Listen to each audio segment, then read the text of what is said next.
Here I go. Hey you, it's me. Um, Gummies have kicked in. I just did um, I did 2 meditations. I've been doing the loving kindness meditation every morning, which does help. And I also always try to squeeze in a deep breathing meditation. Usually use music, instrumental music, and then I do the 4, 7, 8. But recently I've been doing the 4, 4, 8, where you breathe in 4, hold 4, and release for 8. I need all the help I can get, and I use that Insight Timer app. I really like that. They don't sponsor me or anything, but I use the free version, and there's tons of stuff, tons of good content there. And that's how I got into the metta meditation or the loving kindness meditation. I thought, let me give that a shot. And the gummies were kicking in while I was doing it. I was really feeling it. It felt good. I mean, I felt more love or light exude from me as I was uh, sending those meditations to different people in my life. Anyway, it was so funny because I had 2 gummies yesterday, and it felt like they weren't kicking in, but I also had pasta for dinner and an early dinner, limmer, whatever you want to call it. And that must have slowed down the absorption. So that, I mean, I still enjoyed a nice high, but by that point, uh, having rheumatoid arthritis means I'm always have fatigue, especially because I work 40 hours a week, and um, someone with my or rheumatoid arthritis should not be working full time. Anyone with moderate to severe uh, autoimmune diseases or chronic illnesses should not be working full time. And that's my say on that. But anyway, I didn't, my laptop was being, I don't know, it was being naughty, or not naughty, but it was acting up, and I just decided to just shut her down for the night. And then I just, I binged on Pinterest, fell asleep. I couldn't even be bothered to pick up a book. Also, I got this breeze from CPS, because I had a coupon, and I really needed it. I had gone, CVS was holding up my prednisone, which, because I'm not on what's the word I'm looking for? I'm not at the full level dosage of medication that I should be taking yet. I need to be taking more medication than I currently am. So the prednisone is supporting what I'm not getting from just being on this one medication, methotrexate. And they kept holding up my refill, so my right hand is more fucked than my left hand. But I still have damage there, but you can see the difference. Anyway, I woke up Sunday, and this is the first time it's happened. Sunday and Monday, and my whole wrist into my hand was red, swollen, and like so painful to touch it. Almost felt like I'd broken my wrist, either severe sprain or broken wrist. That's how, and the pain was radiating up my arm, right? And so I told my doctor, and she called in the medication a different way, so I got it that day. because they just kept pushing it back. And I'm like, I have to go to work. And there's manual labor involved. There's a lot of picking up and that sort of thing. I had to work with excruciating wrist pain.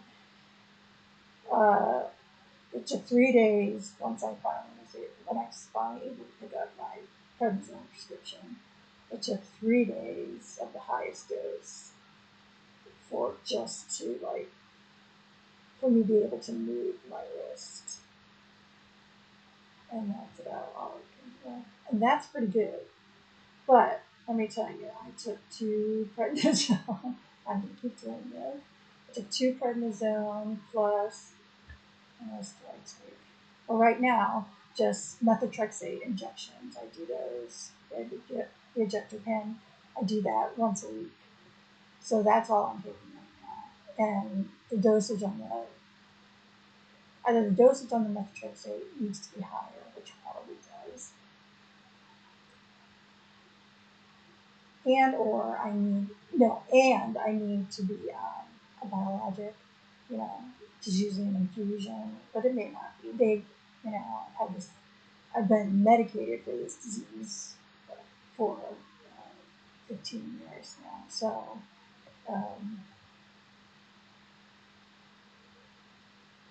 I've been on a lot of different medications, and I'm sure tons of new medications are out that I have absolutely no idea about, because the way our healthcare system is, you may be working but not working enough to have benefits, and the benefits you do have are so obscenely expensive. And this is the Affordable Care Act, for anyone with a pre-existing condition that developed because of the patriarchy. And we're going to get all into that's a huge generalization. But we'll get back to why that's the truth. Anyway, I'm still trying to say that I had a buzz going, but the fatigue of I'm off this weekend, and so it was the fatigue of that's like my rest day. Like I took a 2-hour nap yesterday, and I did some light cardio, which for me, I stay home all day, is walking around, or my light jog, which is in a 400 square foot apartment. But I do it, and I did about 2.5 miles yesterday, which is, I've done up to 4 miles in my little apartment, our little apartment, my roof, and Lily Bells. And maybe you'll see Lily Bell from time to time. I was gonna make up a song for her and have that be my intro music every day. We'll see about that. So we'll go on that. But so I was like, but I just I was kind of feeling it, and I was just talking, to the room, which is what I do. Well, actually, what I'm doing is I'm talking and then I'm pretending that I'm on the Bald and Beautiful with Trixie and Katya, because that's a dream of mine, is to be on the show.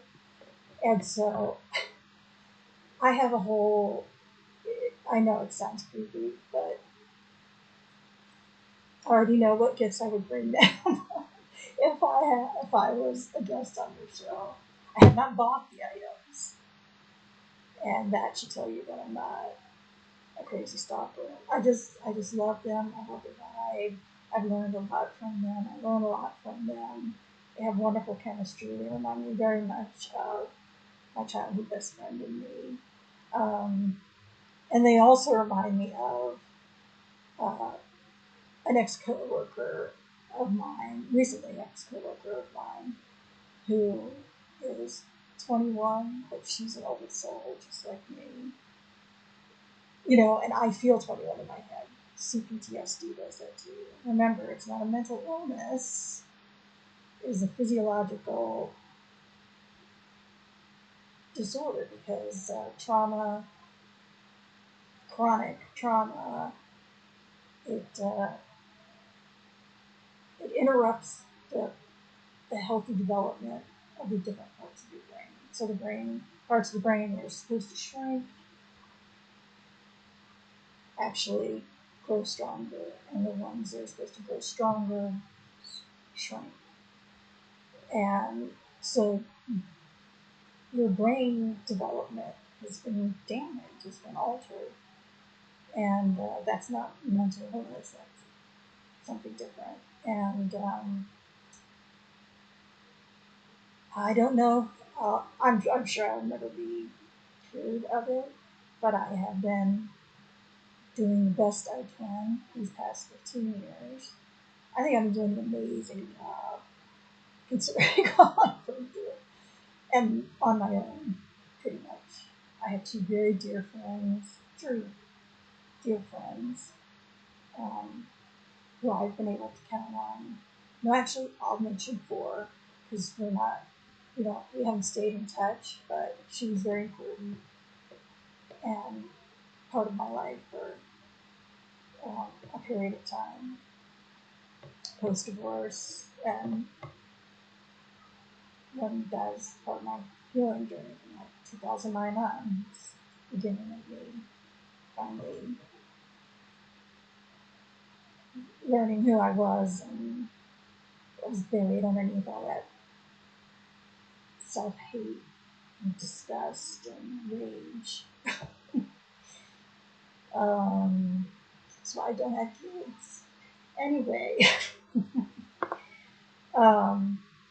so this is what I wrote, but then my voice started again. But I just turned off the laptop, so I don't want to turn it back on. So I thought, well, I'll just write it down. So I did. I'm just going to read it real quick. Oh, and before I go any further, today's song, because of what I don't remember exactly all of it. So I did this last night, and I haven't read through all of it, so we'll see where it goes.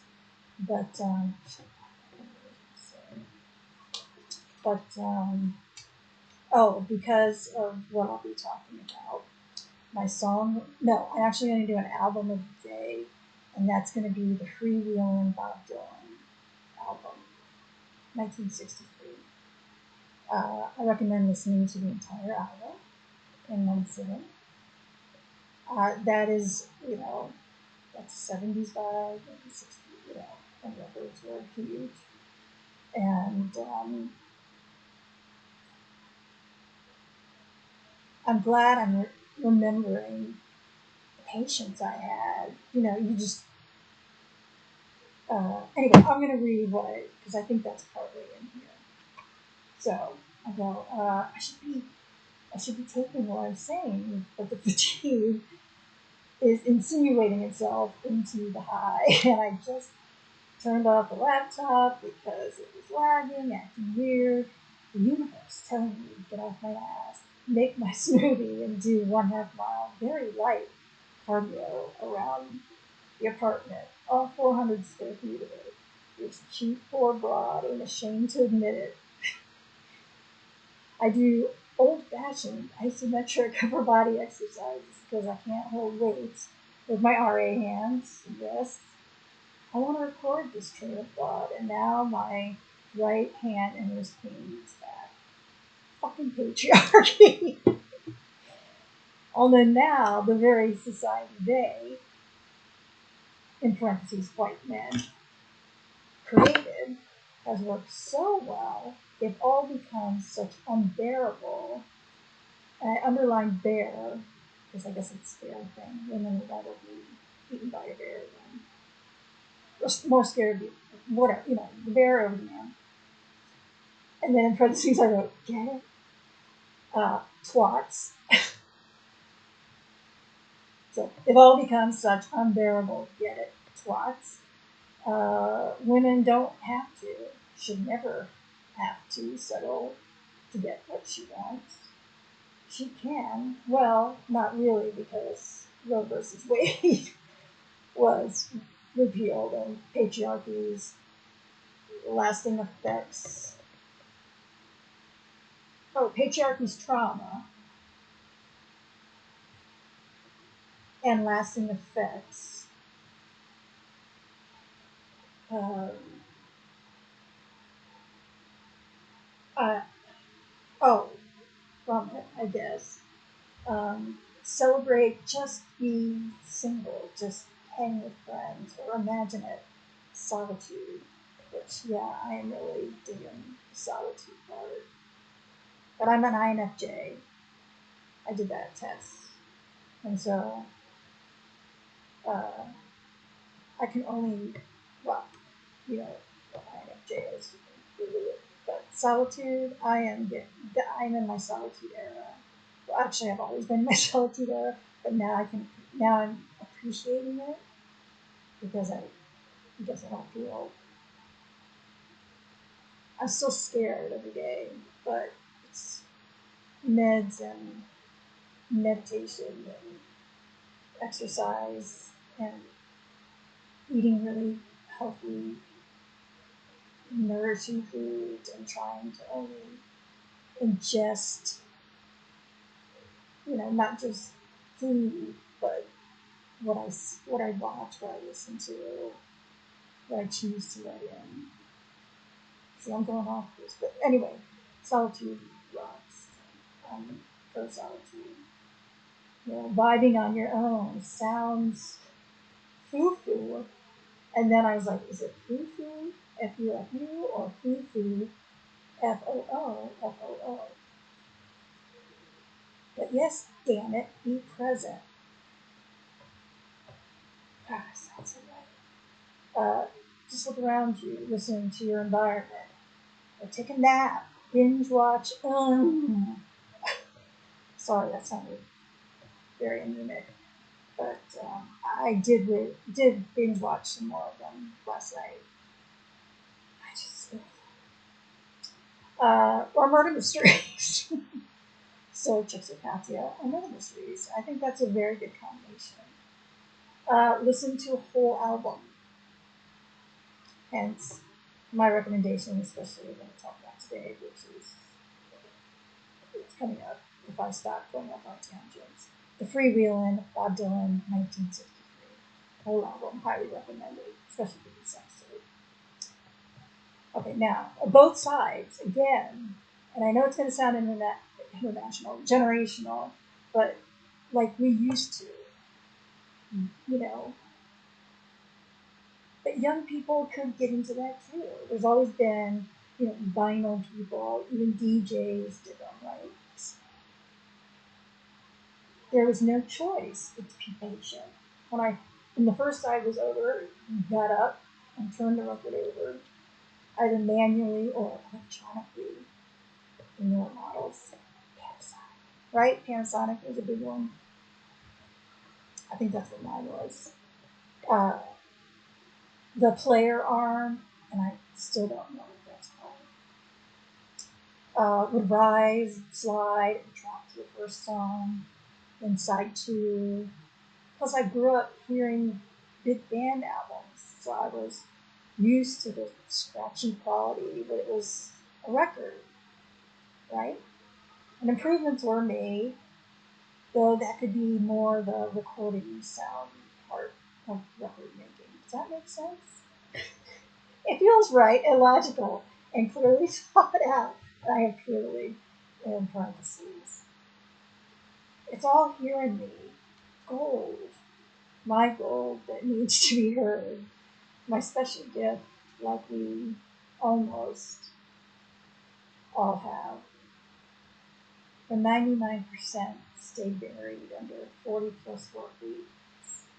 Mostly meaningless or frustrating because of our piss poor and inhumane capitalist policies, ruining what healthcare we did have, what education we had. Retirement, we shouldn't have to earn a living. Safe housing, comprehensive healthcare, excellent free education, no debt that most of us will never pay off. I won't live to pay off mine or fully recover from bankruptcy. Due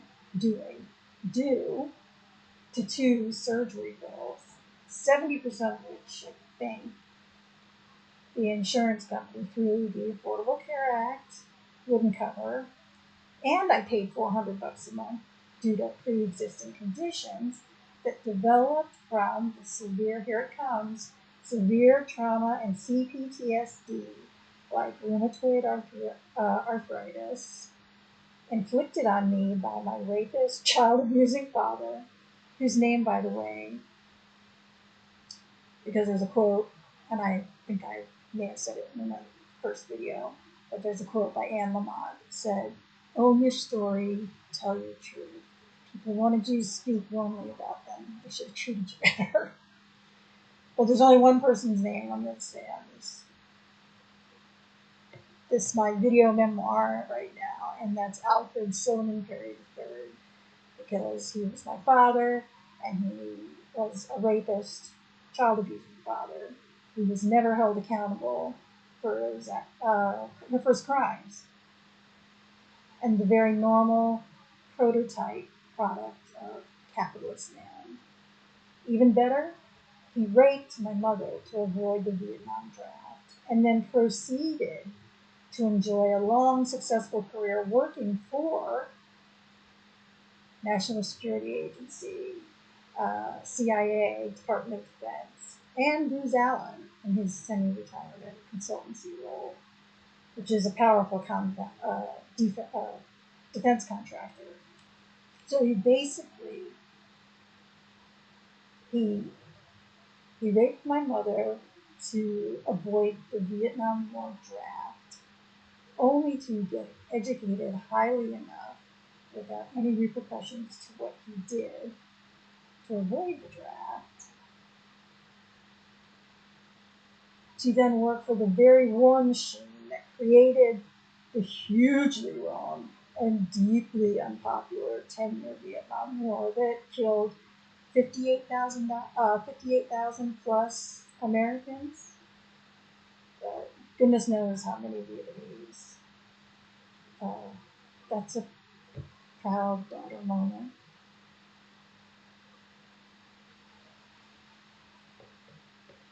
That's where I'm going to end right there. But I also wanted to recommend a film that takes place during the Vietnam era, and it's called Dogfight, with River Phoenix, the beautiful River Phoenix, and Lily Taylor, equally beautiful Lily Taylor. It's one of my favorite movies. Film. I should call it a film. Film of all time. One of my favorite films of all time. It's hard to watch, but it's so beautifully done. Oh, it's so well done. And it speaks a lot about the time in which my immediate family started, because that was 1965. Like I said, my dad raped my mother to get her pregnant, so they'd have to marry, and he could avoid the draft. Oh, and then he stayed in school, finished his career in school, because also being in school helped to avoid the draft, along with raping someone and making them marry you and have that child. And that's what my father, Alfred Silverman Perry III, did. You know, Dad, all you had to do was say you were sorry. Was own up to it. You'd only owned up to it. But you never did. And you got people to side with you too. Anyway, that's it for today. Well, of course, who knows what else I'll be talking about. And you know, I saw this quote. Of course, it's a Pinterest quote, but it said something about. Let me get my phone so I can. Because I want to do this video memoir for myself most of all. I don't even know if I'll have comments, but I mean, if it could help somebody else feel less alone in this world we're living in, and who may have experienced similar traumas, because I believe that's what everybody is dealing with, is trauma of varying degrees, and most of them don't even know it, which is why it keeps, they call it generational trauma for a reason. Anyway, what's all that? Oh, that pin. Because yes, I put motivational. I keep motivational pins. Actually, I really like this one. It's not the one I was going to tell you about. I will tell you that one too, but this one. And I can't confirm that Georgia O'Keeffe actually said it, but whoever said it, I like it. Here it says it was Georgia O'Keeffe who said it. But the quote is, whether you succeed or not is irrelevant. There is no such thing. Making your unknown known is the important thing. I'm down with that. That's a good one, but that's going to be harder for me. that's like a level 5. I'm not at level 5 yet. Oh, and then I liked this quote too. I'll just do a couple. These are like motivational quotes. Just if anyone's afraid to talk about their traumas or to call out the people who perpetrated these traumas on you out of fear, I totally understand. It scares me right now doing it, but I've been holding on to it so long. I need to exercise it from my body. It's like Richard Ayoade, comedian, British comedian from IT Crowd. He wrote this book about a really horrible, and I think they were the right thing. I can't remember. Anyway, look him up on Graham Norton, because where he discusses the books that he's written. Because, God damn it, that was a really good quote too. But I'll put the link below if I can ever figure out how to do that. Much less post a second video, which is what I'm going to try to do. I liked this one too, though. Write about, or talk, video memoir. Write about, and I have been writing this, funnily enough, as I keep wanting to do this video memoir. It's sparked my writing, except my fucking hand hurts too much to write. And anyway, this is attributed to Catherine Stockert, who is the author of that, who writes, write about what serves you, particularly if it bothers no one else. And I was like, yeah, that's me. I like that. Here it comes. I just saw this one, and that's why I don't want this to be yes, horrible things have happened to me and to countless billions of people. But this is my story, and I'm hoping that I can exercise this rage, put it to good use by telling my story just for me, just so I have it out of here, because I'm holding on to all of it here, because I lost my family, my biological family. I have no contact with them anymore. Well, my dad's dead. We'll get into that another time too, obviously. But this is the last quote, and this was the one I was originally going to say. And because like I said, I just wanted this to get. Humor has saved me. There are things that save me: music, movies, books, and laughter, wherever I could find it.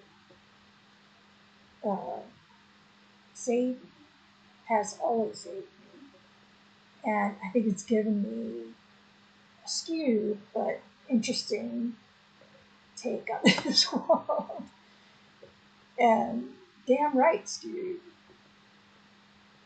But anyway, so what it said was, playful and funny approaches can be just as powerful as the former and I want to stick to that. I don't want to be too formal because that's not me. I'm not, as you can clearly see, I'm not a formal type person. And I think you can discuss horrible things and try to make peace through this memoir style way. By speaking it out loud, you make peace with it. At least that's kind of what I'm hoping. Or at least that I always have a record of this. My older self can see that I did this. I may not have been able to write a memoir, but I could tell my stories. My story, which is not just my story, my family's story. I have an impact with me. But I I don't want it to be all doom and gloom. So I really liked that when I read that. Pinterest is the only thing I'm on. I put Two Fat Gummies on Substack, but I haven't done anything there yet. I'm so overwhelmed with people right now, but I'm trying. The fact that I got this goddamn microphone thing to work should tell you something. I just disinstalled something. See, I said it again. I uninstalled something. I don't know. We'll find out if that was the wrong thing to do. But for right now, it seems like I can be heard. And I hope so, because I've just talked for 31 minutes. Okay. I'll link down everything I talked about in the film. Oh, and before I forget, my high is courtesy of. Let's see if can you see it there? Off Hours brand, Serenity. And I get this from Housing Works Cannabis Company. And there are 2 locations here in New York. And they're the only place I buy from because I love what they stand for. I'll put their information below and the Off Hours brand below. This is their second, I think, like one of the last times I bought this, they said this was like their second most popular item. Either second most popular gummy or second most popular or best-selling item. Excellent. So, and you can support Housing Works without living in New York. You can donate to help them continue to do the marvelous work that they do, which is to help help the LGBTQIA community and those living with HIV and AIDS and those needing housing. They're just a wonderful organization. They have I'm sure the gift shop's online too. I'm not gift shop, but thrift shop. They have high-end stuff in the bookstore, and then of course they're a cannabis store, and it's wonderful. And so nobody's sponsoring me. I just fully believe in that business and what they stand for, and I fully believe in that product. They're vegan and gluten-free, because I'm vegan and gluten-free, and I know others are, and even people who are not vegan, which is, or they just like the product and they don't care if it's vegan. Whatever. Anyway, it suits everybody. No, you're not going to know. It tastes like I don't really get into. I feel like Trixie eats a lot of those. And no, I'm not a stalker type, but doesn't she like those Starbursty type things? Gosh, I haven't had a Starburst probably since the 70s, early 80s. Auntie. Anyway, so I will link everything I talked about below. Hopefully, when I figure out how to edit it and get it onto YouTube. And yeah, this will end, I guess, episode 1, chapter 1. I don't really have a title. I was thinking of titles for my memoir, but I'm not quite ready to. I was thinking I'll think about it some more, and then in the next video, maybe I'll talk about it. But right now, I'm just gonna keep it. This is my video memoir. My video memoir. You can't get more self-explanatory than that. If I can come up with something cooler for it, or that speaks to me, I will. But this is its working title right now. And but like I said, if it could help other people, or other people find it funny or interesting in any way, shape, or form, then that's great too. So I wish everyone a wonderful rest of the weekend and a lovely week ahead. I'm just trying to find little, pockets of joy where I can. I try to look at as much green as possible as I walk to work, or when I'm outside. I try to touch the grass, the green, and I listen to the bird song, and I say hello to the pigeons and the starlings, I think. And I grumble at people who walk hurriedly through as if they own the sidewalks, and pigeons should just get the fuck out of their way. That's not my vibe, and so I'm not into that. We domesticated them. They were wild. What do they call them? Cliff pigeons or cliff doves. And now the cliffs are monstrous buildings, and we think they're like trash.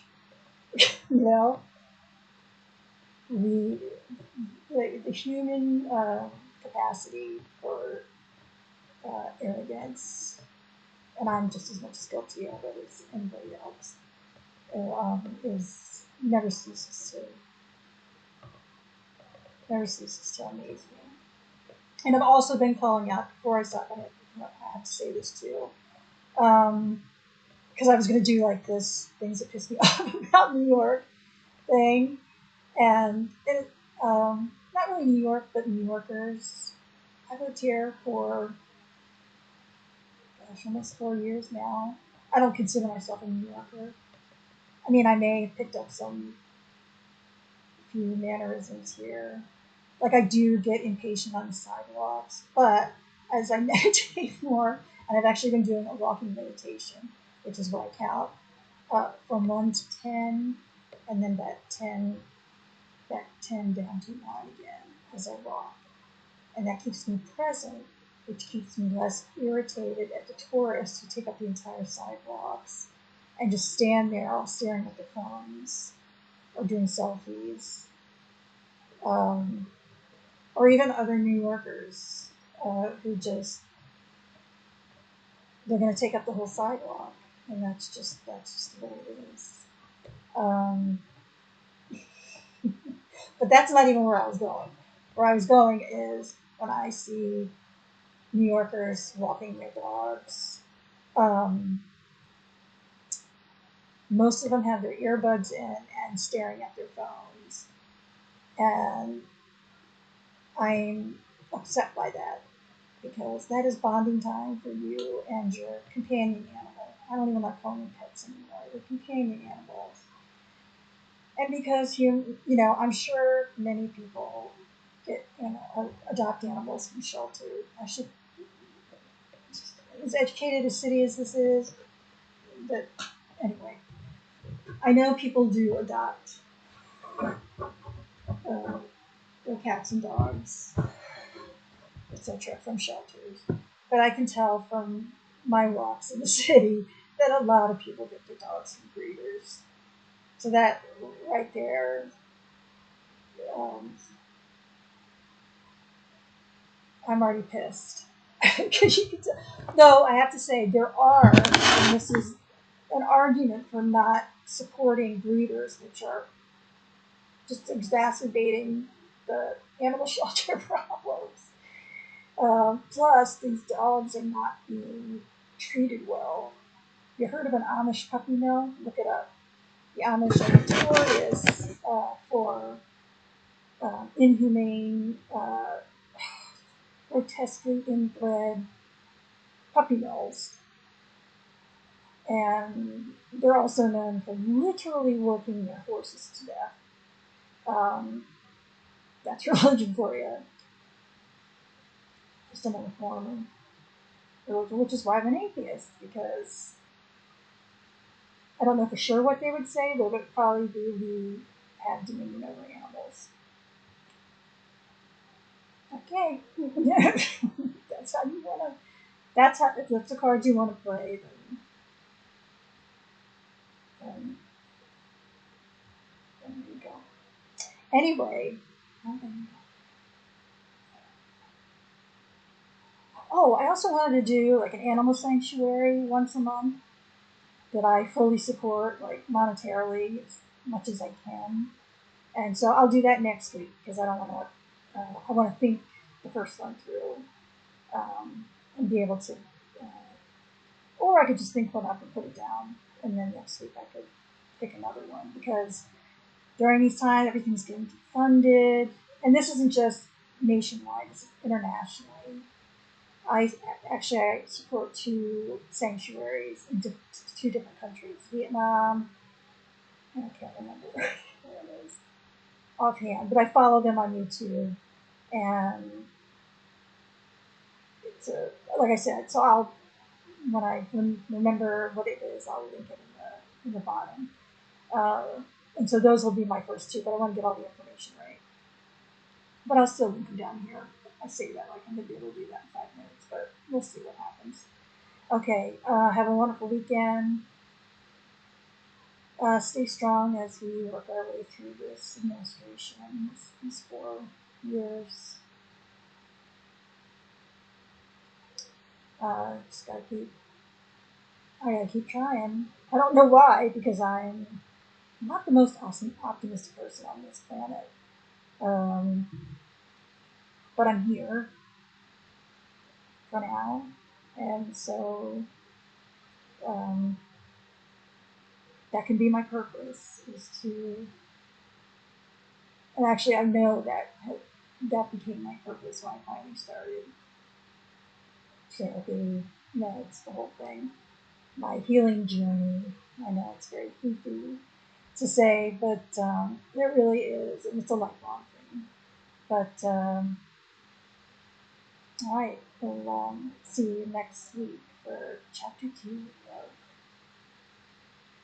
my video memoir, working title. Cheers.